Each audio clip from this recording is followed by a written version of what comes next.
आप समझ सकते हैं कि किस तरीके से जांच पड़ताल इस वक्त लगातार जारी है। लगातार जो है बड़े पैमाने पर जांच पड़ताल जारी है। तो दिल्ली ब्लास्ट को लेकर ये बड़ी अपडेट निकलकर सामने आई है।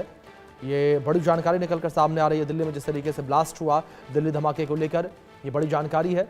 और रक्षा मंत्री राजनाथ सिंह का बयान भी सामने आया। उन्होंने साफ तौर पर कहा किसी को भी छोड़ा नहीं जाएगा। इस बीच बड़ी जानकारी जो इस बीच निकलकर सामने आई है, पूरे मामले को लेकर जांच पड़ताल की जा रही है। ये बड़ी अपडेट है जो इस बीच निकलकर सामने आई है। किसी को भी छोड़ा नहीं जाएगा, रक्षा मंत्री राजनाथ सिंह का बयान सामने आया। और धमाकों के गुनहगारों को छोड़ा नहीं जाएगा। दिल्ली धमाके की अभी भी जांच जारी है। ये कहा किसी को छोड़ा नहीं जाएगा। रक्षा मंत्री ने कहा, दिल्ली धमाके पर रक्षा मंत्री राजनाथ सिंह का ये बड़ा बयान सामने आया है। धमाकों के गुनहगारों को छोड़ा नहीं जाएगा, ये कहा रक्षा मंत्री राजनाथ सिंह ने। ये बड़ी अपडेट है जो निकलकर सामने आ रही है। किसी को छोड़ा नहीं जाएगा, रक्षा मंत्री राजनाथ सिंह ने कहा है। ये बड़ी अपडेट इस बीच जो निकलकर सामने आई है, किसी को नहीं छोड़ा जाएगा, ये कहा रक्षा मंत्री राजनाथ सिंह ने। तो दिल्ली धमाके में मरने वालों की संख्या जिस तरीके से 9 है, और फिलहाल दूसरी ओर अगर घायलों को लेकर बात करें तो घायलों की संख्या जो है वो भी 2 दर्जन के आसपास है। और लगातार जो है इस बीच पूरे मामले को लेकर जांच पड़ताल की जा रही है। कल देर शाम 6:52 पर लाल किला मेट्रो स्टेशन के गेट नंबर 1 के पास चलती कार में जोरदार धमाका हुआ। सफेद रंग की ये i20 कार जिसमें धमाका हुआ था। जब भी धमाके हुए और जो भी हुए, उनमें कहीं ना कहीं एक कट्टरपंथी मजहबी विचारधारा के लोगों ने किया, और हमेशा भारत को, भारत माता को, सनातन को टारगेट बनाकर किया। कल जो हुआ घोर निंदनीय, अमानवीय है। भगवान से प्रार्थना है जिनका शरीर पूरा हुआ उन्हें अपने चरणों में स्थान दें। हम शोक संवेदना व्यक्त कर रहे हैं। कल हमने मौन धारण भी किया, परंतु ये सिद्ध है कि कट्टर मजहबी पंथ की सोच की विचारधारा के लोगों पर लगाम लगाने के लिए अब सनातनियों को एक होना ही पड़ेगा। और हम एक बात और कहना चाहेंगे, तुम कितना भी भारतीयों को डरा दो, सनातनियों को डरा दो, न हम डरेंगे। आज 5वां दिन है पदयात्रा का, न हम रुकेंगे न हम झुकेंगे। इस देश में जब तक भारतीयों की एकता, सनातनियों की एकता नहीं हो जाएगी, तब तक अब हम पदयात्राएं करते रहेंगे।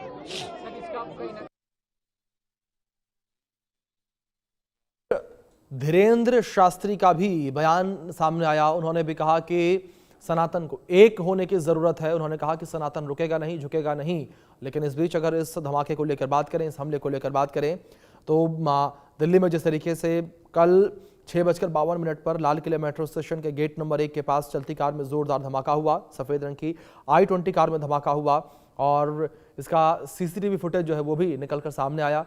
जिस तरीके से पार्किंग से निकलती हुई कार नजर आई है, उसका फुटेज जो है वो भी निकलकर सामने आया है। धमाके को लेकर जानकारी लगातार जो है जांच पड़ताल जारी है। सुरक्षा एजेंसियां मौके पर मौजूद हैं और जांच एजेंसियां मौके पर मौजूद हैं। लगातार जांच पड़ताल की जा रही है। तो इस बीच जो पूरा टेरर मॉड्यूल है उसको भी खंगाला जा रहा है। पूरे मामले को लेकर केस दर्ज किया गया है। यूएपीए की धारा 16 और 18 के तहत केस दर्ज किया गया है। और ये बड़ी अपडेट आप तक पहुंचा रहे हैं। यूएपीए के तहत आतंकी गतिविधियों के तहत ये पूरा केस दर्ज किया गया है। यानी कि कहीं ना कहीं सुरक्षा एजेंसियां भी इसे एक आतंकी हमला मान रही हैं। जिस तरीके से यूएपीए की धारा 16 और 18 के तहत केस दर्ज किया गया है, ये बड़ी खबर है। और इस बीच लगातार तस्वीरें भी निकलकर सामने आ रही हैं। आप देख सकते हैं किस तरीके से जो पीड़ित परिवार है उनकी तस्वीरें निकलकर सामने आ रही हैं।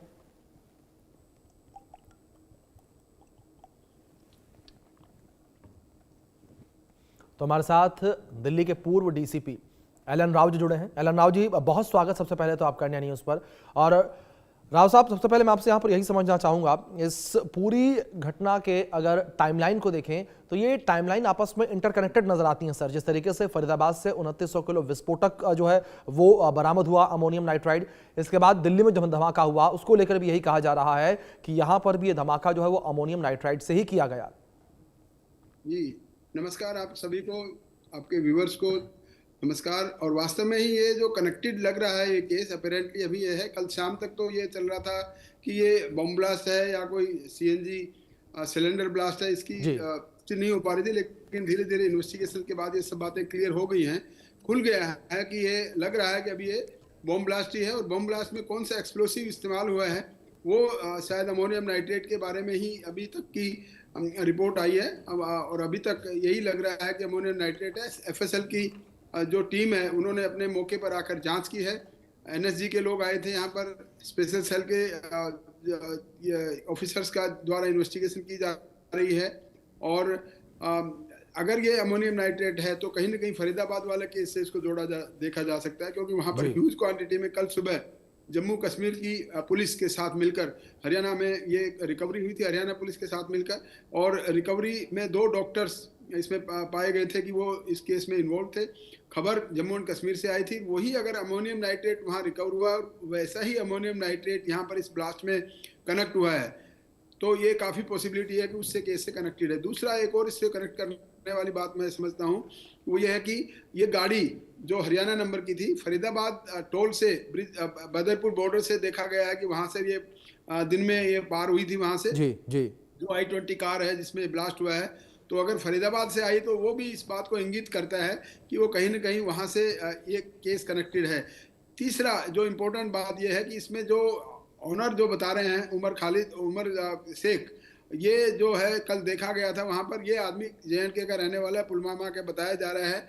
अभी पुष्टि हुई नहीं है एग्जैक्ट एड्रेस क्या है इसका, लेकिन हाँ ये गाड़ी में देखा गया था। और यही गाड़ी जब वहाँ से आई थी तो इसका फोटो भी शनाख्त किया है इंटेलिजेंस एजेंसीज ने और स्पेशल सेल ने। उसके बारे में और जांच हो रही है कि एग्जैक्ट इसका पता लगाया जाए कि ये वास्तव में वही है। इसके पीछे बैकग्राउंड क्या है, या किस ऑर्गेनाइजेशन से संबंधित है, या न्यू रिक्रूटमेंट है, ये सब चीज़ें अभी जांच चल रही है। और मैं समझता हूँ ये जांच जब कंप्लीट हो जाएगी और ख़ासतौर से FSL की रिपोर्ट आ जाएगी, जो कि किसी वक्त भी आने वाली है, बता रहे हैं कि आज दिन में आ जाएगी दोपहर तक, तो ये सारी बातें क्लियर हो जाएंगी। और मुझे भी यही लगता है कि जो इतनी ह्यूज मात्रा में बरामद हुआ था वहाँ फरीदाबाद में, और इसमें इस ब्लास्ट में भी बहुत ज़्यादा मात्रा में एक्सप्लोसिव होने की वजह से ही इतना बड़ा धमाका ऐसा हुआ कि इतना